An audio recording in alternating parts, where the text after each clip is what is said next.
안녕하세요 여러분, 반갑습니다. 마이니스티 비트코인 볼트와 일렉트릭 캐시를 열심히 저변학대하고 있는 한영재입니다. 자, 오늘은 여러분들하고 경제 뉴스 간략하게 살펴볼 거고요. 그 다음에 암호화폐 시장 지금 어떻게 흘러가고 있는지 뉴스도 살펴보고, 네, 마이니스티 소식도 전달하도록 하겠습니다. 잠시만요. 자, 지금 보고 계신 뉴스는요, 지금 어제 뉴스죠. 2021년 9월 9일 목요일 뉴스입니다.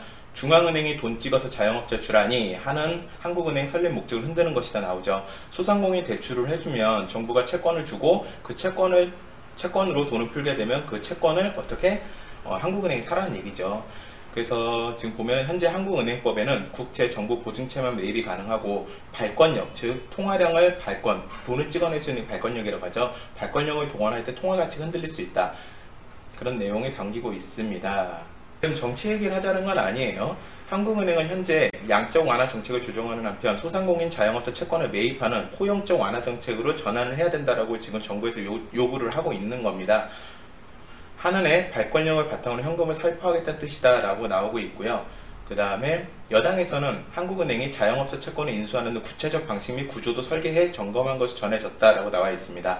자, 여기 보시면요, 통화정책, 국가신용도 훼손이 우려가 되는데요. 중앙은행의 자영업자 채권 매입은 주요국에 사례가 없다는 얘기죠. 드물다는 얘기입니다. 그리고 법으로도 금지하고 있대요. 통상 자영업자 신용 등급은 일반 기업 회사채 등급보다 낮죠. 그럴 수밖에 없겠죠. 채권 투자금을 회수하지 못해 손실을 볼 가능성이 높다. 손실을 메우기 위해 결국 한국은행이 돈을 찍어야 하는 것이다. 이처럼 한국은행이 발권력을 동원하는 과정에 상당 부분 부작용이 발생한다라고 내용이 나오고 있습니다.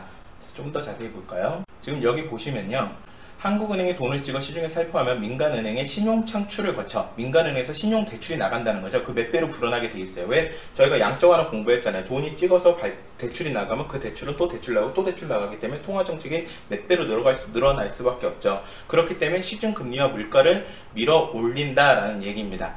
통화 정책 신뢰도가 훼손될 것이라는 우려도 상당하다. 어디가 예를 들고 있죠?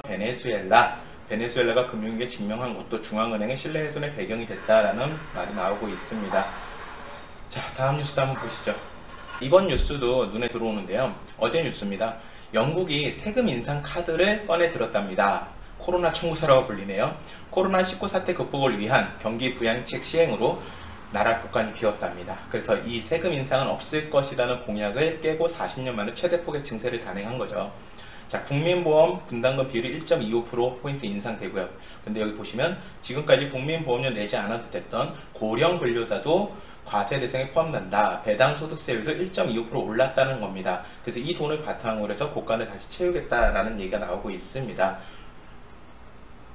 자, 그러면 우리나라는 어떨까요? 우리나라 지금 국민연금, 사학연금, 군인연금 등등 해가지고 지금 굉장히 곳간이 많이 비어서 그걸 어떻게 우리의 세금으로 좀 충당을 하고 있죠. 그거의 대표적인 사례가 뭐가 있죠? 우리 실업급여를 해가지고 지금 고용보험료가 올랐죠. 우리나라라고 별반 다르지 않을 것 같습니다. 다음 뉴스도 볼게요.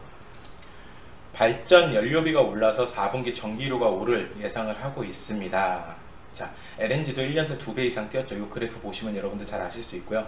물가 오르는데도 대선도 생각을 해야 되고요. 정부 인상 시점을 다시 미룰 수도 있고 2분기에 7,600억 적자래요. 한전이. 자, 심각하게 지금 봐야 될 것 같아요. 이 전기료가 오르고 그 다음에 가스비가 오르면 여러분들 지금 우리가 실생활에 사용하고 있는 가정 전기료부터 오르겠죠. 그런 것도 우리가 인플레이션의 한 요소로 봐야 될 것 같습니다.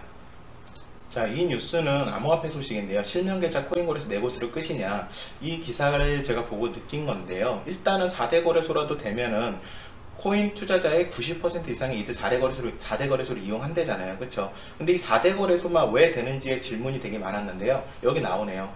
사실 4대 거래소 자체가 정부가 인위적으로 만든 구도였대요. 2018년 박상기의 난, 그렇죠, 박상기의 난이 있었죠.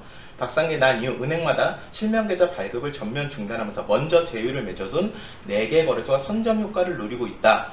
그리고 여기 보시면요, 최소한 수수료 경쟁에 불은 붙여야 하지 않을까라는 내용이 담기고 있습니다. 4대 거래소밖에 살아남지 않으면 수수료가 어떤 단합 형태가 발생할 수도 있겠죠. 그렇기 때문에 이런 부분도 기자분께서 지금 지적을 하고 있네요. 자, 이번에는 미국 소식을 한번 들고 왔습니다. 오늘 신문입니다. 오늘 신문인데 미국 중앙은행이 코로나19 델타 변이로 인한 경기 회복 속도가 둔화되고 있다고 진단을 했대요. 그래서 패드가 발행하는 베이지북에서 보면요, 경제 성장이 탄탄하다고 얘기했던 중앙은행이 지금 어떻게 2달 만에 회복 속도가 완만해져 라고 얘기를 했답니다.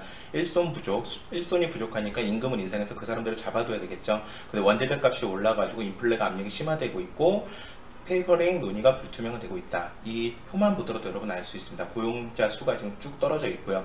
경제 전반으로 베이지북에 나왔던 게 빠른 회복을 보이다, 탄탄하게 성장하고 있다, 근데 성장 속도가 둔화되고 있다, 물가도 상승의 탄력을 받고 있다, 평균 이상으로 상승했다, 인플레가 지속되고 있다, 고용도 계속해서 한 달마다 지금 말이 바뀌는 모습을 볼 수 있습니다.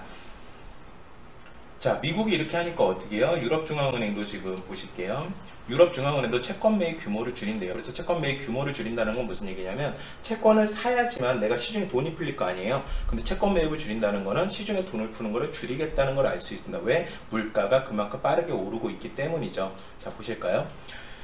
자, 자산 매입 속도를 낮춘 것은 유로존 물가가 뛰고 있었다. 지난달 유로존 소비자 물가는 작년 동기보다 3% 상승해 10년치 만에 최고치를 기록했다. 자, 미국이 양적 완화를 통해서 돈을 많이 풀었죠. 굉장히 많이 풀었습니다. 저번에 제 강의 들으신 분은 아시겠지만 트럼프 대통령하고 그 다음에 이번에 당선된 바이든 대통령이 4,800조를 찍었죠. 4,800조면은 우리나라 1년 예산에 600조를 잡는다 하더라도 8배. 그쵸? 그 돈을 1년 사이에 12개월 만에 풀었습니다. 그러다 보니까 유럽 중앙은행, 일본 중앙은행도 돈을 풀었죠. 돈을 푸는 방법이 채권을 매입해가지고 그 채권 매입한 돈을 시중에 푸는 것으로. 하지만 이렇게 너무 많이 풀다 보니까 어떻게 인플레이션이 지금 계속적으로 나고 있다는 얘기입니다. 그래서 이제는 채권 매입 속도를 줄이겠다. 채권 매입 속도를 줄이면 시중에 돈을 덜 풀겠다는 얘기인데, 시중에 돈을 덜 풀면 어떻게 되죠? 경기가 돌지 않겠죠. 인플레이션이 나고 있는 상태에서 경기 속도는 살지 않아. 이걸 우리가 WDB라고 부르죠. 스태그플레이션이라고 부르고 있습니다. 지금 그러면서 우리는 원자재 가격까지 상승하고 코비드19와 기후변화에 따른 인플레이션까지 맞이하고 있는 상태입니다. 이거 정확하게 보시면 좋을 것 같아요. 자, 미국과 유럽에 의해서 중국도 생산자 물가가 9.5% 급등했고 13년 만에 최고치를 보이고 있습니다. 글로벌 원자재 가격이 급등한 영향이다. 중국도 지금 많은 영향을 받고 있습니다. 자, 이번에 우리나라 얘기입니다. 55조가 늘었는데 그러니까 세금을 걷어들인 게 55조가 늘었다는 거예요. 부동산하고 그 다음에 주식시장에서 벌어들인 그 세금이 굉장히 많았죠, 이번에. 하지만 나라 빚은 900조가 넘었대요. 부가세, 법인세가 세수가 계속 걷어들었음에도 불구하고 우리가 시중에 돈을 많이 풀었기 때문에 국채 상환도 미뤄지고 채무가 폭증했다는 겁니다. 그래서 내년 말이면 1068조가 육박할 거다라고 나오고 있어요. 지금 3월, 4월, 5월, 6월, 7월 단위는 조원입니다. 올해 3월에 862조 원이던 게 지금 914조가 됐죠. 근데 이렇게 세수가 계속 걷어들이면 괜찮은데, 여기 보시면은 부가세를 비롯해 법인세, 소득세 등 주요 세목의 징수가 7월 이전에 몰려 있다는 점입니다. 그래서 8월 이후에는 이렇게 세수가 많이 들어올 것인가, 이것에 대한 의문도 지금 가지고 있는 거죠. 하지만 어떻게 돼요? 확장 재정 기조가 계속되면서 국채 상환이 미뤄져 국가 채무가 불어나게 됐다. 지금 우리나라 국가 채무가 불어나면 국가 신용도가 떨어질 것이고요. 그렇죠? 그런 것들에 대한 어떤 인플레이션도 우리가 고민을 해야 될 것 같습니다. Check the mic and make sure it sound right, boys.